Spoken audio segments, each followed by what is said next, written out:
Hi everyone, the video that you're about to watch is an excerpt from an interview that I conducted with Mark Serbu. He's the man, the myth, the legend behind the Serbu brand firearms, and specifically this video pertains to the RN50. For those of you who've been living under a rock, the RN50 is the model of firearm that exploded on Scott from Kentucky Ballistics, injuring him pretty badly. And my question to him is the gun safe?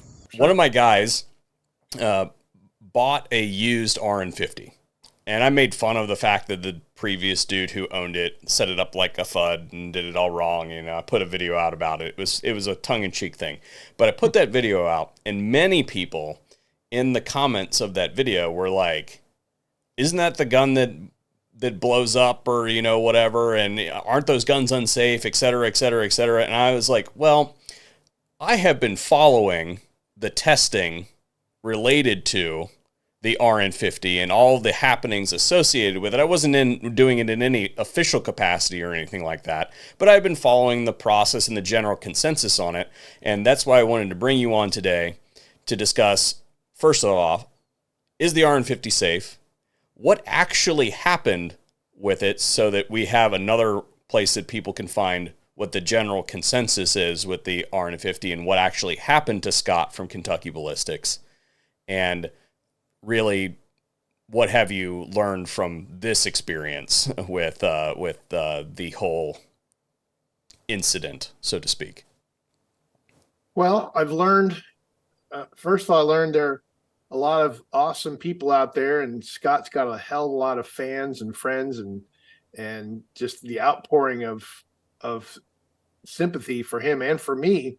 That's pretty awesome. But unfortunately, there's a small percent that are completely the opposite. And that's the internet. A lot of people are on there. They don't have a dog in the fight at all. They don't even know much about it except maybe in passing.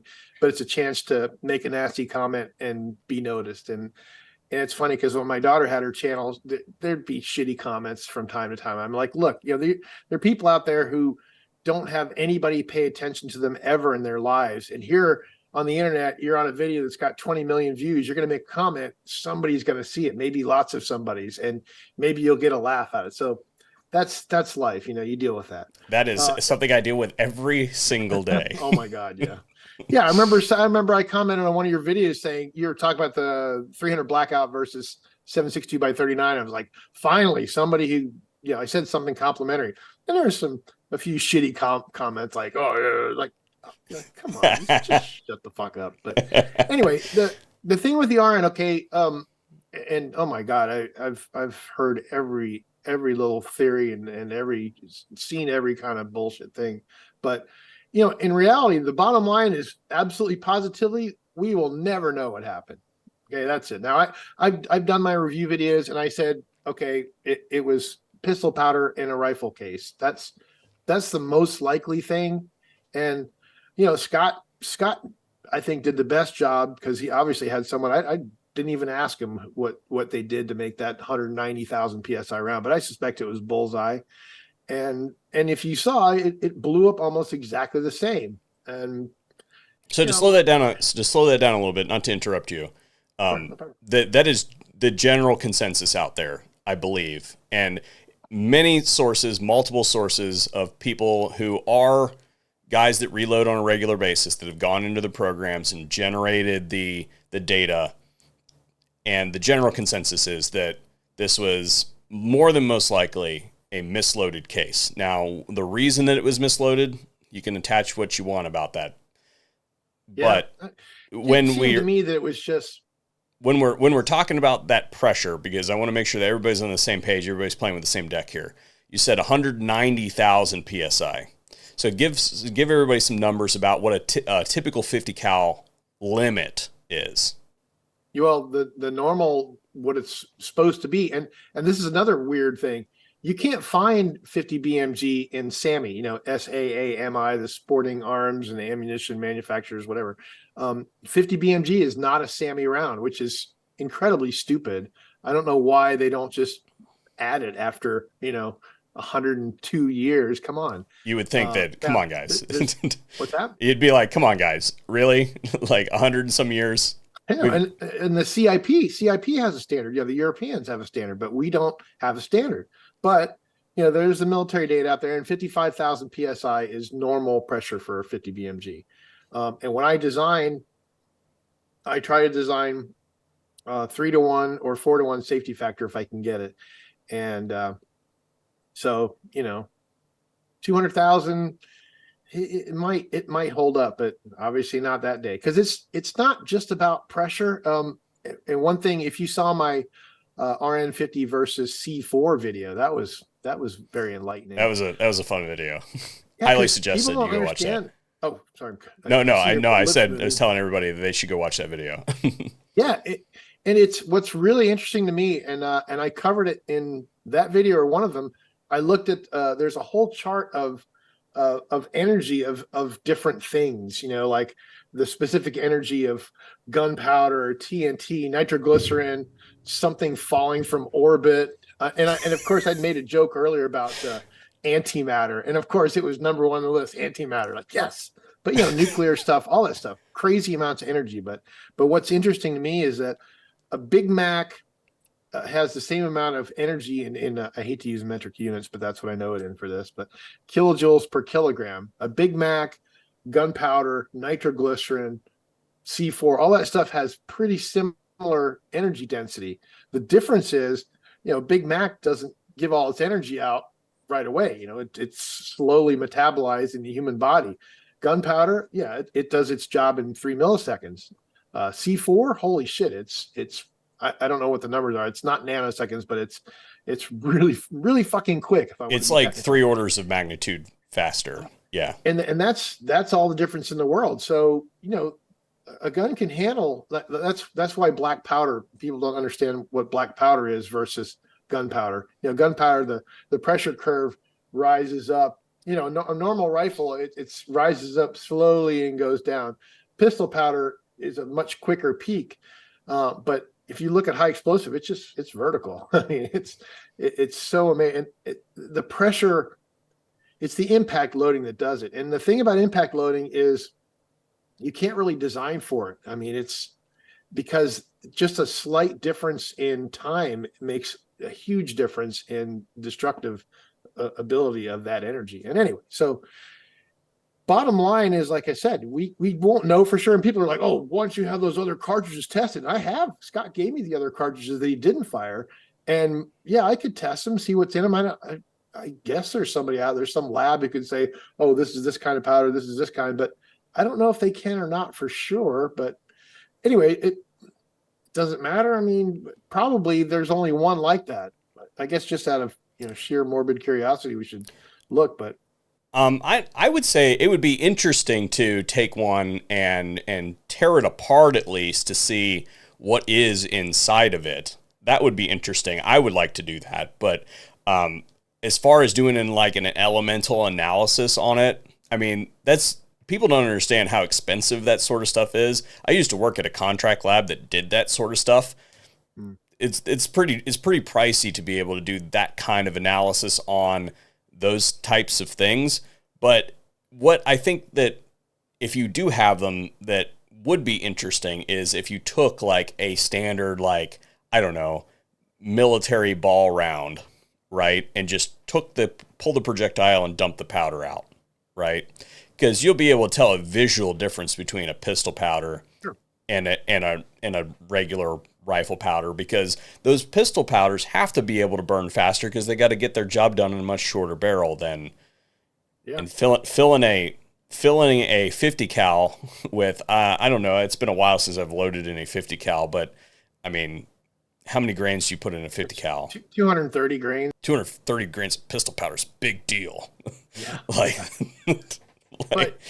But what's interesting about it, well, one of the most prevalent rumors, I must have seen this, I don't know, maybe 1,000 times. Oh, Project Eldest Son in Vietnam, they were loading up rounds with high explosive. And that's one thing with the C4 thing that you saw, that was definitely not high explosive, because that sucker, I mean, the bullet didn't even make it out of the barrel. Wow. How is that for crazy? Blew the living shit out of that, made it into a flower petal, the barrel. Cap is gone. Lugs this time didn't even shear off, didn't even get touched. It just blew the shit out of it Yeah. regardless. But And I bullets think didn't that make it out was of the barrel. I think that that was an important thing to do because there was a lot of that. I did see a lot of that speculation. To put that in perspective, that's how fast it was a high explosive is. That it is easier for it to destroy the chamber than it is to force the projectile down the bore of the gun. Yeah. Right? That is some crazy power, like you said. Yeah. And So that's why people don't realize, like, that's why you can lay a stick of dynamite on a boulder. You don't need to drill a hole in it. It just, like, it, you think, oh my God, it's all going to go up in the air. No, it doesn't care. It goes so fast with such force. It'll blow the shit out of the boulder regardless of nothing on top of it. And people don't realize that. So I suppose that one of the lessons that I think that can be probably gleaned from the incident is that if you're going to be purchasing exotic types of ammunition, you should be acquainted with the source in some kind of manner, shape, or form. Or you are potentially, because I know this was a big deal when it came to like Raufoss and stuff like that, because there's a certain percentage of the market out there that has legit legal Raufoss, but the rest of it is either stolen or it is counterfeit. And what part of it was counterfeit? Did they just take ball ammo and paint the tips green? Okay, cool. Or did they somehow get a hold of projectiles and load them up themselves? You have these kind of what'd you say? What did you say? I said with pistol powder. Yeah, with pistol powder. So these are things that you have to consider. So I would say that from my perspective, looking at all the data that has been done by all the different outlets you included, I would say that these were most certainly some kind of oopsie counterfeit round. I don't really ascribe a whole lot of validity to somebody trying to hurt Scott specifically. Yeah, but I don't know, because why would somebody load up and make counterfeit rounds and just use random gunpowder? And they obviously didn't use random gunpowder. They put pistol powder in. So that seems like that would have to be intentional, or else it's just some complete dumb shit who has no clue about reloading. Oh, there's gunpowder. There's gunpowder. Sure, what the hell? It says 4227 on it. So do you think it was a, well, okay, let me back up. Let me backtrack on what I said. I don't think that it was specifically to harm Scott as the individual. I think it is plausible that it was a to whom it may concern. It was either idiocy or malintent. I love a good conspiracy theory, so you never know. And Scott has never told me, like I told him where I'd heard a story of some guy said, "Oh yeah, I was the one who sold it," and I told him that. And he says, "No, that wasn't the guy." But he's never told me where he got them, and I haven't really pressed it. And I don't know. It would be interesting, I don't know. But the thing is, Scott. I don't want to talk out of school, but let's say overall him almost dying. Yeah, well, I'm going to send this video to Scott before I publish it, just so you know. Okay. Yeah. Okay. So. Well, I won't talk about it, but let's just say it seems like it's the worst thing in the world that can happen to a person. But I've had some near death. I mean, I'm a pilot. I have near death experiences all the time. So I fly with my dad. He was a naval aviator. Near death experience every single time I get in the damn cockpit with him. Yep. Yeah. So there's a perspective that you will never get if you've never cheated death. And anyway, that's all I'll say about that. Are you still selling RN50s? I know the answer to this, but yeah, I think when Scott's accident happened, I think we were at around serial number 1400, and I was just engraving them the other day, and I think we were around 2,700 or so. We're almost to 3,000. We'll be hitting 3,000 pretty soon. So yes, and have I redesigned it? No. And people, it's really sucks to read the ugly stuff out there, because I know it started at one source, and it's a story, and I talked about it on the live stream, and it's really unfortunate, because the asshole who was saying all the ugly stuff and saying this gun's unsafe, he was just doing it for views.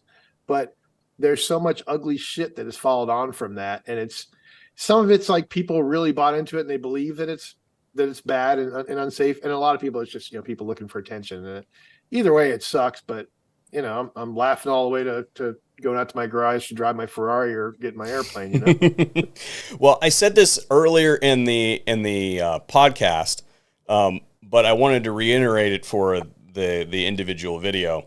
And that is that they're back ordered for some time right now, because we were looking because actually my friend who bought that RN50 off of Gunbroker bought it off of Gunbroker because it's the only one that he could find.